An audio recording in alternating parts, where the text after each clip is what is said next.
I respect your time, so let's get right into it. Many of my viewers have recommended MIR4 to me in my previous videos, so I gave it a try. I tried it for around 2.5 weeks, I hit level 48 with around 41,000 power score, and here are my first impressions about the game. Now please be clear that I am not reviewing the game because it's impossible to give a fair review with only 2 weeks of playtime. I am merely sharing my first impressions of the game with the perspective of a totally new player entering the world of MIR4 for the first time. The objective of this video is to let new players know what to expect if they decide to play. Alright, now that I have sufficiently lubricated my own asshole, let's begin. Now, MIR4, to my understanding, is a MMORPG that can be played on both mobile and PC. The unique part about MIR4 is that they combine traditional MMORPG aspects with the play-to-earn model that is gaining huge popularity in the crypto gaming space.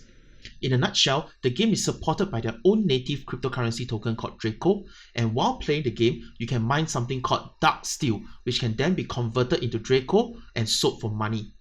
To rate MIR4 as an MMO without talking about its play-to-earn structure would be kind of unfair, so I'm going to try and share my first impressions on both aspects of the game going into 2022. Since we are gamers, let's start with the MMORPG aspect first. In terms of graphics, this game is running on Unreal Engine 4. My first impression of this game is that the graphics are absolutely stunning. Skills are flashy, movement is smooth, scenery is very aesthetically pleasing. I would say the graphics is probably at the top of the mobile MMO genre. The style is very reminiscent of Blade and Soul, where the skills and scenery are very Oriental Asian inspired. Characters have generic K-pop idol faces. Overall, the game is very pleasing to the eye and an absolute delight to look at. Now, in terms of PvE gameplay, my first impression after 2 weeks is that almost everything is fully automated. You can full auto your entire daily, you can full auto dungeons. Even if you die in dungeons, you will auto revive, auto path back, and continue to auto DPS. Grinding is full auto, gathering is full auto. A lot of my time is spent watching my character ride a horse, run here, run there, and complete quests on her own. Now, don't get me wrong, being able to auto is kind of expected in 2022 mobile MMOs, and I enjoy the convenience of it because I can go to work, I can make dinner, I can do homework with my child, while knowing my character is finishing all the mundane stuff. However, I do understand that hardcore MMO players may not like this style. I myself used to be like that and I hated autoplay games, but now with family commitments and work commitments, I can totally appreciate the convenience. In terms of PvP gameplay, you can literally PvP anywhere and everywhere. In most places, you do get punished for player killing. However, there are special maps where there are no penalties for player killing. So if there are boss loots, you have to player kill for it. If there are good Darksteel mining spots, you have to player kill for it. If there are good training spots, you have to player kill for it. If you have a clan or a group of friends that go into those special maps together, you can essentially gang up on others and bully them out of their spots. Vice versa, if you are a free-to-play player that's playing alone, there's a pretty high chance you're going to get bullied out of your mining spots and training spots. Most of the clan content is PvP as well. Your clan can own an entire area and can get huge benefits. There are clan wars, castle sieges, so on and so forth. My first impressions on PvP is that this is the core essence of the game. On a large scale, pay-to-win players would definitely win, which is fair and to be expected. On a small scale, it doesn't really impact your day-to-day if a group of free-to-play players work together. In terms of progression, it is a straightforward linear process. You combine 2 tier 1s to form a tier 2, you combine 2 tier 2s to form a tier 3, so on and so forth. Once you get your full tier 4 green set, you can enhance all of them to +5. From +1 to +5 enhancement, it is a very sunshine, rainbow, unicorn experience. From +5 onwards, the moment you fail, the instant you fail, it is 100% chance to break. This part surprised me quite a bit. The jump is actually very big, from holding hands straight to threesome double penetration. I totally wasn't expecting that. At least bring me out to dinner or something, right? Once you're done with the green gear, you repeat the entire process for blue gear. Now, there are other passive stats that you can get by mining and gathering and grinding, but all those can be done with full auto, and it's just a matter of time and RNG. My first impression of this system is that it lacks depth and choice. It kind of feels like they are making it harsh on purpose, so that there is like a use case for the Darksteel, and they want to encourage players to use Darksteel to progress, rather than smelting them into Draco and selling it. So that covers the MMORPG aspect. Do let me know if you have similar or different experiences and we can share so new players can have a better perspective. Now that brings me to the second aspect of this game, the play to earn model. Can you really earn money from this game? Now the short answer is yes, absolutely. Many people have proven it already, but the real question is how much can you earn as a free-to-play and how long does it take before you start earning as a free-to-play? Now I personally use all my Darksteel to progress, but this is a question I was extremely interested in, so I sieved through a bunch of time-wasting clickbait YouTube videos so that you don't have to. Leave a like on this video just for that. Now, long story short, a bunch of YouTubers claim to be able to make money, but they never ever share how much they spent and how much it took to reach that point. There is, however, one channel called NFT Gaming that claims to be free to play. Now, let's take a look at a video he posted 3 months ago on September 7th, and in the comments, he broke it down for us. So this is a 3 months ago update. With 4 accounts, you can earn about 2 million Darksteel every 2 days for 16 hours a day, AFK with PKing included. Tested for you guys.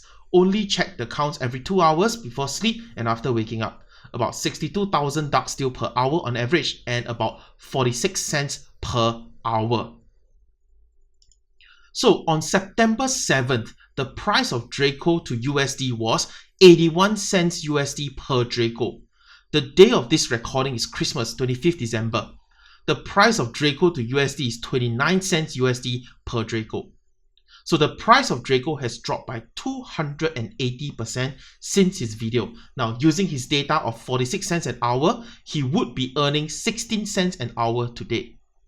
Now, my first impression of this method of making money is, come on lah bro, 16 cents an hour. Come on lah bro. Now, this is not even including the hours and weeks of training 4 accounts. Now, I am sure this is just the bare minimum, and probably the higher your level is, the stronger your power score is, the more you can make. But for new players who come into this game and expect to be a millionaire, you are in for a huge disappointment. Now, let's say you watched this video and decided, hey, I want to spend some money to enjoy the game. So let's take a deep dive into the entire process of buying and selling Draco. So step number 1, you need to open a cryptocurrency account. A popular one is Binance. Just this step alone is going to kill off 20% of the lazy population because it's a very troublesome process. Step 2, you need to get a generic cryptocurrency like USDT and trade for Clay. Binance charges you a fee for this trade. Clay is the token used for the Clay mainnet, which is where MIR4 is on. Now, once you have Clay, you need to transfer the Clay to your WeMix wallet. So you need to open an account with WeMix as well. What is WeMix? WeMix is the blockchain company that is owned by WeMade that owns MIR4. You have to convert Clay into WeMix tokens. You have to pay gas fees for this conversion. Now that you have WeMix token, you have to swap it for WeMix credits. WeMix again charges you a fee for this conversion. Finally, using WeMix credit, you can then buy Draco, which is the native token for MIR4. Once you have the Draco, you can convert the Draco to Darksteel. To be honest with you, I have never seen a company cuck themselves so hard. It's like I want to throw money at them and they are dodging and putting up a good fight to block the money. In other gaming companies, the finance team has one job, and it is to get your money in the least amount of clicks. The easier it is, the more likely you are going to spend the money. They will even entice you with first-time top-up bonuses because studies have shown that the biggest obstacle is the first purchase. Once a user has made a first purchase, they are much more likely to make further purchases. Now, in the case of MIR4, my first impression of this whole entire system is just, fuck it. Now, similarly, if you want to sell Draco, you basically reverse engineer the whole thing. You smelt the Draco, sell for WeMix credit, get charged a fee, you change it to WeMix token, get charged a fee, convert the WeMix token to Clay token, get charged a fee, your Clay token deposit into Binance, sold for USDT or other crypto, and then Binance charges you a fee, and finally, at long last, you get your 16 cents an hour, which I assume doesn't take into consideration all these fees. Now, what is the most scary part about this entire process? If at any point any platform goes down, wallet got problem, coins go missing, you will literally have to jump through hoops to get your issue fixed. Just a simple scroll through the MIR4 Discord would show you how many problems people face every day and how the poor community managers have to tai chi people left, right, center because it's not their department. You can see them directing people to Binance support, Clay support, MIR4 GM, MIR4 customer support, blah blah blah. This is just an administrative nightmare. For a new player like me, when I see these kind of things, I am certainly not impressed. Now, of course, mining Darksteel is not the only way to make money. You can also sell your items and accounts. Now, just think of how people in traditional MMOs would sell gold, sell items, sell accounts for real money, and most of the time, traditional MMOs will ban you for real money trading.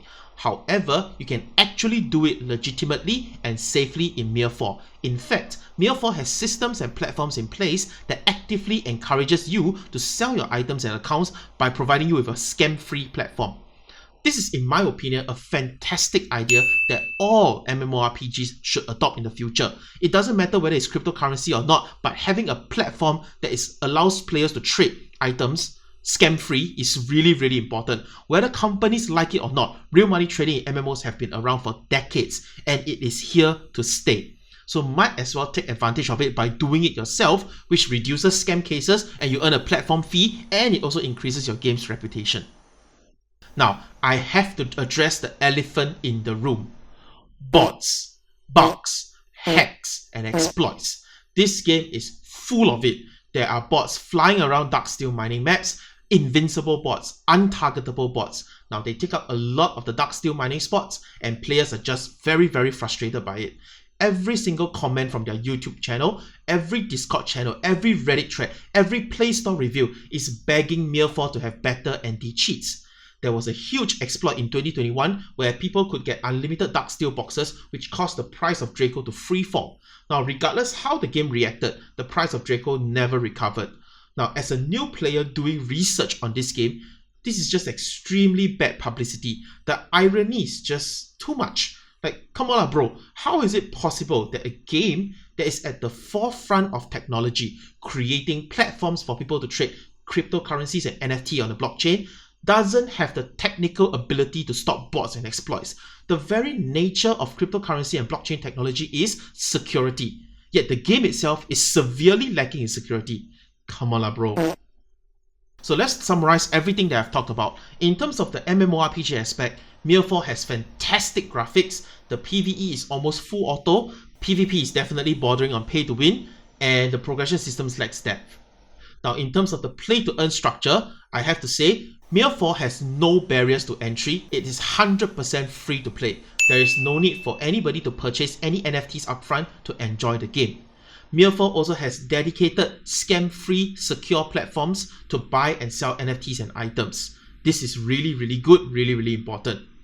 Now, however, the process to buy and sell their cryptocurrency is unnecessarily complicated. Any issues would take a long time to resolve due to the complicated steps and different platforms involved. It's a huge turnoff for potential spenders. Similarly, the inability of developers to implement anti-cheats to the game, allowing bots and hacks to be so rampant, makes it really difficult for players to trust them with their money when the core integrity of the game has been compromised. In the real world, would you invest in a company that is being robbed every day and doesn't call the police? With that being said, it is no surprise that the price of Draco is falling, and that directly impacts players' ability to play to earn. So when I took a step back and wondered, without the play to earn, is MIR4 still worth playing as a game? Let's have it. You don't understand. The thing is, this is all I have. I'm nothing without this suit. If MIR4 is nothing without its play to earn, and its play to earn is not doing well, what is left? If you are a new player seduced by the promise of play to earn in 2022, I would strongly recommend you to do more due diligence before committing any money. Now, based on all those things that I've mentioned, I only have one conclusion. MIR4 is not ready yet. If anything, MIR4 is just a glorified proof of concept to attract future investors for future blockchain games. Now, I do believe that cryptocurrency games can and will be the future. Now, it has been proven that pixels have value. You look at CSGO knives, gloves, you look at World of Warcraft gold, Diablo 2 real money auction house. It is all proof that pixels have value. Now, developers should, however, first and foremost focus on making the game fun. They have to create the value for the players first before rushing to monetize the game. Right now, MIR4 feels like a guy who is very desperate to get you into bed by showing you all the sex positions he knows, but he doesn't know how to be a decent human being in the first place. Now, I believe that if MIR4 can fix their issues, they are in a unique first mover position to do well in the crypto gaming space due to their existing infrastructure. They have decent plans for the future and their roadmaps with Hydra looks very promising. But all of those are just sex positions. Solve your internal problems first. Make a good game first. No point spending so much effort on platforms if there's no one left to use the platforms. Don't rush people into bed with you. Be a decent human being first. We are gamers, we are not crypto traders, we are not investment gurus. I believe if you give us a good and fair game, money will naturally come. Now personally, I would suggest new players to enjoy the game without having any thoughts of making money from it. Alright, that's it for me. Leave a like if you want to see more deep dives into NFT games. Are my first impressions fair or unfair? Are there any experiences veteran players can share with potential new players to help them decide if MIR4 is worth playing in 2022? What other NFT games are you guys looking forward in 2022? Let me know below. Have a wonderful year ahead. As always, outplay, not outpay. Bye! Happy New Year! 多的是你不知道的事。